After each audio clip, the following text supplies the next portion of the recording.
যারা হয়তো এমনি রিপোর্টে দেখাচ্ছেন খুব ভালো ভোট হয়েছে, আপনারা জিতছেন, ভালো অবস্থা হয়েছে, বাম ভোট বাড়ছে, কিন্তু দেখা যাচ্ছে এক্সিট পোলটা যেন আগে থেকেই করে দেওয়া হয়েছিল। সেটা আমার আজকে সাবজেক্ট নয়। This election was held to show the exit for the BJP government. সেখানে এন্ট্রি পয়েন্টে হোম মিনিস্টার যা বলেছিলেন সেটাকে এখন পোশাক পরিয়ে দিয়ে ওপিনিয়ন পোল দেওয়া হয়েছে। আমরা মনে করি আসলটা হচ্ছে গুনতি যেটা হবে আগামীকাল, সেটা যাতে শান্তিপূর্ণভাবে হয়, সে যাতে লুট না হয়, সেখানে যাতে বোগাস এবং ফেক কাউন্টিং স্টাফ না ঢোকে, প্রয়োজনের অতিরিক্ত লোকজনকে কার্ড ইস্যু করে দিয়ে এআরও অফিস থেকে যাতে ঢোকানো না হয়। ডেটা এন্ট্রি অপারেটরের নাম করে আমাদের রাজ্যে যেহেতু ইয়াং কম্পিউটার জানা ছেলে মেয়েদেরকে রিক্রুট করা হয়নি, তাদেরকে বেশিরভাগটাই এজেন্সিকে দিয়ে বা কন্ট্রাকচুয়াল বা পার্ট টাইম করে রাখা হয়েছে। তাহলে সরকারি অফিসে কি এমন লোকজন নেই যারা কম্পিউটার অপারেট করতে পারে? বিভিন্ন জায়গায় আমরা দেখছি গ্রুপ ডি এবং ডেটা অপারেটরের নাম করে হয় কন্ট্রাকচুয়াল নয় কোনো এজেন্সির লোকজনকে ঢোকানো হচ্ছে। ওয়াই?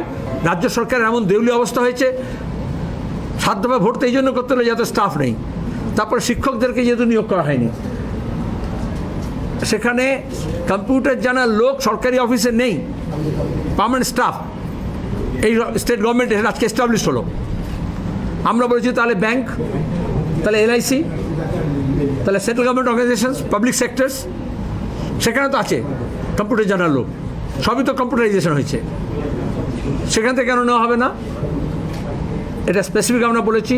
2 ইম্পারসোনেশন, একজন নামে কার্ড ইস্যু করা হচ্ছে, আরেকজনকে ট্রেনিংয়ে পাঠানো হচ্ছে, যেখানে ফেক ডিগ্রি চলে, যেখানে ফেক সার্টিফিকেট চলে, যেখানে ফেক কাস্ট সার্টিফিকেট ইস্যু হয়েছে, সেখানে এই ধরনের ফেক কার্ড বা ইম্পারসোনেশন একজনের পাসপোর্টে যেমন আরেকজন ট্রাভেল করে সে যাতে না হয়, এই জন্য সিএপিএফ যাতে চেক করে 3টে পয়েন্টেই তার আইডেন্টিটি এস্টাবলিশ করতে হবে যে যাচ্ছে। সেখানে ভয় কিসের? বেশিরভাগ আরও মেনেছেন, কিছু আরও মানছেন না, তখনই মনে হয় দাল মে কুচ কালা হয়। এটা আমরা স্পষ্ট করে সিওকে কালকে যা চিঠি দেওয়া ছিল, তারপরে আমরা এতজন এমপিএসে আমরা দিয়েছি, আমরা দিয়ে বলেছি যে আইডেন্টি তাহলে কীভাবে এস্টাবলিশ করতে হবে। আমরা আর্গুমেন্ট দিয়ে বলেছি, আগে যখন এত মিথ্যাচার ছিল না, এত ফেক ছিল না, লোকে টিকিট দেখেই জার্নি করতো, এখন টিকিট দেখিয়ে তারপর একটা আই কার্ড দেখায় যে সেই কিনা সে। তাহলে এখানে যখন আরও যে কার্ড ইস্যু করছে কাউন্টিং অফিসিয়ালসদের, তাকে তো আইডেন্টি এস্টাবলিশ করতে হবে। এবং এটা আমরা আগে এই জন্য বলিনি যে আগে দিলে তো আবার সেটাও গভর্নমেন্ট ইস্যুড যে আইডেন্টি কার্ড আছে সেটা তো নকল হতে পারে, যেখানে গভর্নমেন্টের চাকরি ভুয়ো বাতিল হচ্ছে, কাস্ট সার্টিফিকেট, ওবিসি সার্টিফিকেট বাতিল হচ্ছে।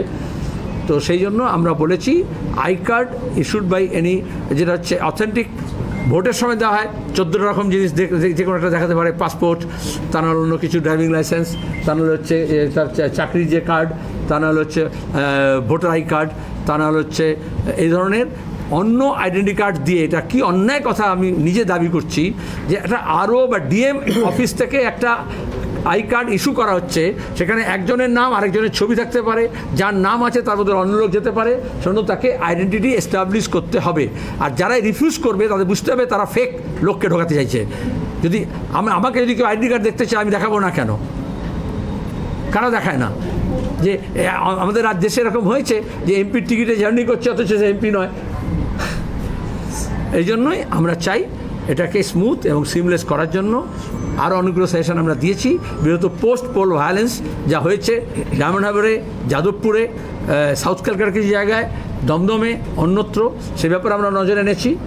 এবং যেভাবে ভয় দেখানোর চেষ্টা করা হচ্ছে, আর পঞ্চায়েত নির্বাচনে যেরকম ভোট শুরু হওয়ার আগে ভোট হয়ে গিয়েছিল, এখানে যাতে অন্তত ডায়মন্ড হারবারে কাউন্টিং শুরু আগে কাউন্টিং না হয়ে যায়, সেই ব্যবস্থা নিতে বলেছি।